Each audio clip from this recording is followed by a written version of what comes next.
सुनि समुझहि जन मुदित मना, मज्जहि अति अनुराग। लहहि चारि फल अक्षत, तनु साधु समाज प्रयाग। जो मनुष्य इस संत समाज रूपी तीर्थराज का प्रभाव प्रसन्न मन से सुनते और समझते हैं और फिर अत्यंत प्रेम पूर्वक इसमें गोते लगाते हैं, वे इस शरीर के रहते ही धर्म, अर्थ, काम, मोक्ष चारों फल पा जाते हैं। यहाँ पर वाल्मीकि मुनि जी सर्वांग ऋषि के आश्रम में गए हैं प्रयागराज में। तो गए हैं तो कह रहे हैं मुनि जी से बार बार कि आप कुछ कहिए, आप कुछ कहिए।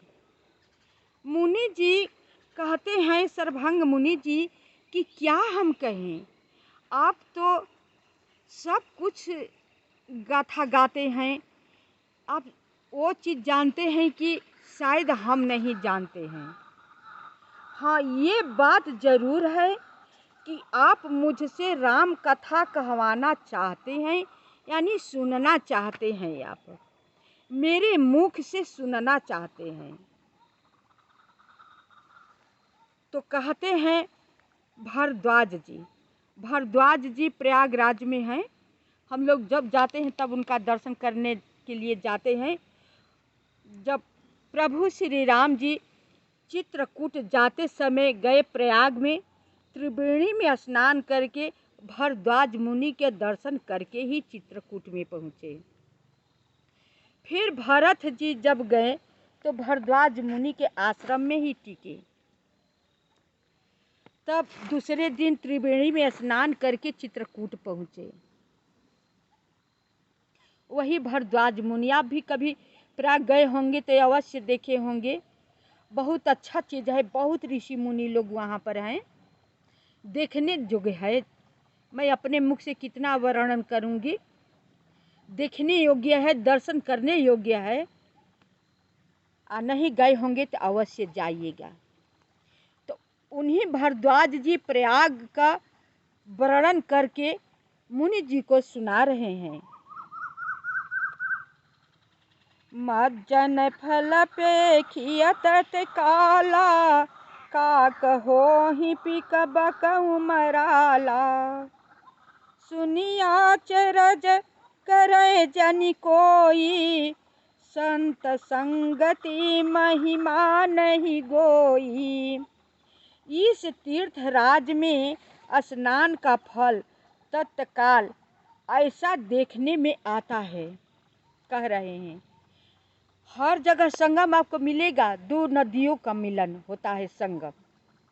ये कि प्रयाग ही राज ऐसा है कि त्रिवेणी है, तीनों धारा मिली हुई है। और उसी त्रिवेणी के ऊपर तट पर अक्षयवट जी हैं, जो कि करोड़ों वर्ष का है, लेकिन आज पाताल में उनका शोर है। पाताल में ऋषि मुनि लोग हैं, लेकिन आज भी आपको नए नवीन दिखने को मिलेंगे। और उनका जड़ जो है सरस्वती जी में जाकर मिला हुआ है। वही भारद्वाज जी समझा रहे हैं, कह रहे हैं कि इनको होत सुबह इनमें स्नान करने से चारों पदार्थ मनुष्य को मिल जाएगा तत्काल। अगर भाव भक्ति श्रद्धा पूर्वक उनको महिमा समझ करके उनमें गोता मारे तो ये दुर्लभ चीज उपलब्ध हो जाएगा। तो इसमें आश्चर्य करने की कोई जरूरत नहीं है, क्योंकि सत्संग की महिमा छिपी नहीं है। सत्संग भी बहुत अच्छी बात है। वाल्मीकि नारद घट जोनी, निज निज मुख निकहि निज होनी। जलचर थलचर नभचर नाना, जे जड़ चेतन जीव जहाना। वाल्मीकि जी, नारद जी और अगस्त जी ने अपने अपने मुखों से अपनी होनी जीवन का वृतांत कही है।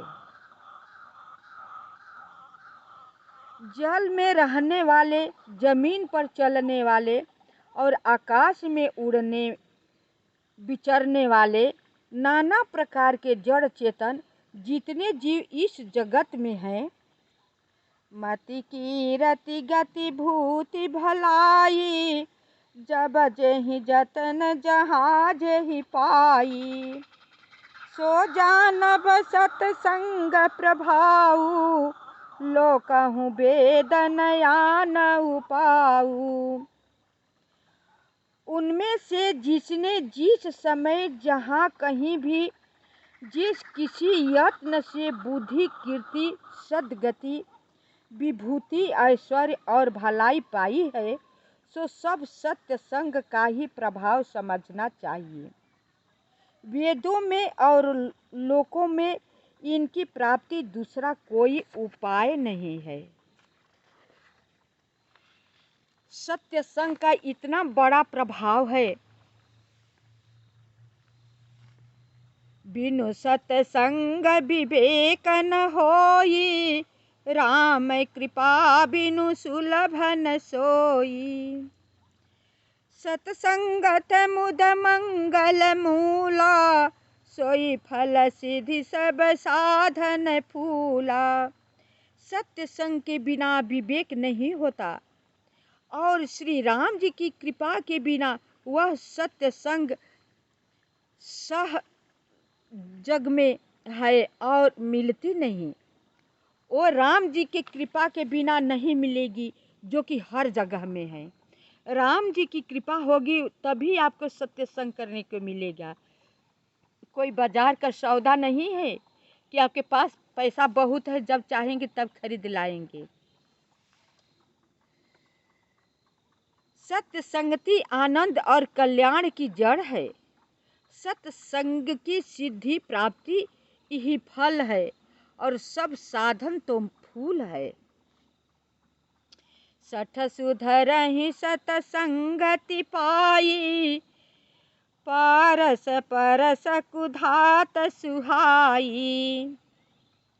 विधि बस सुजन सुसंगत परहि, फनि मनि समनि जगुन अनुसरहि।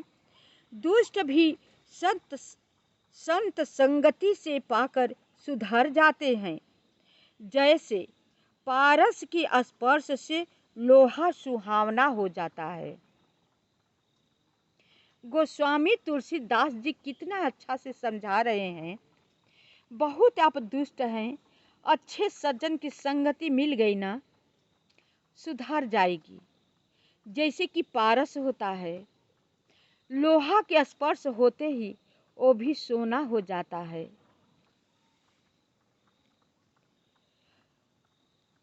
किंतु दय योग से यदि कभी सज्जन कुसंगति में पड़ जाते हैं तो वे वहाँ भी सांप की मणि के समान अपने गुणों का ही अनुसरण करते हैं।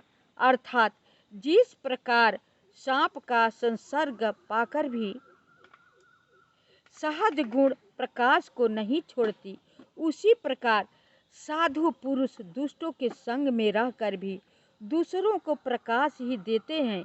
दुष्टों का उन पर कोई प्रभाव नहीं पड़ता।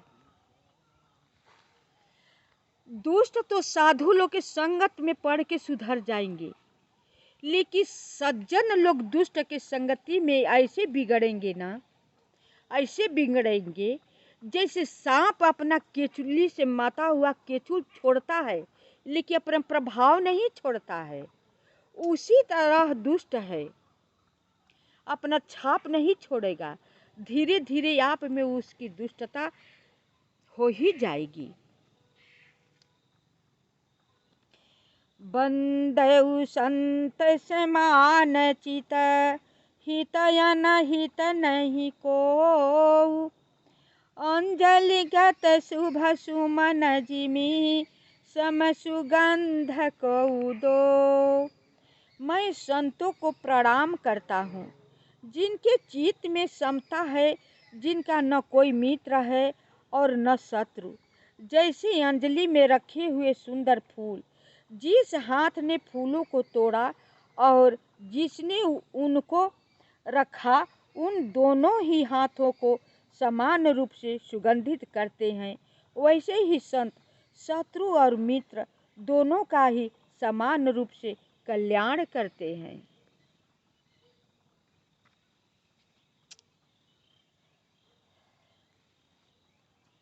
संत सरल चित जगत हित ना जानि स्वभाव सने, बाल विनय सुनि करी कृपा राम चरण रति दे। संत सरल हृदय और जगत के हितकारी होते हैं। उनके ऐसे स्वभाव और स्नेह को जानकर मैं विनय करता हूँ। मेरी इस बाल विनय को सुनकर कृपा करके श्री राम जी के चरणों में मुझे प्रीति दे। गोस्वामी तुलसीदास जी ऐसे ऐसे चरित्र को लिखे हैं, आप प्रणाम किए हैं कि मेरी गलती को क्षमा कर दें। मैं कथा को यहीं पर विसर्जन करती हूँ। शेष भाग अगले वीडियो में। मेरा कथा सुन करके आप सब लाइक सब्सक्राइब अवश्य कीजिएगा, कमेंट कीजिएगा।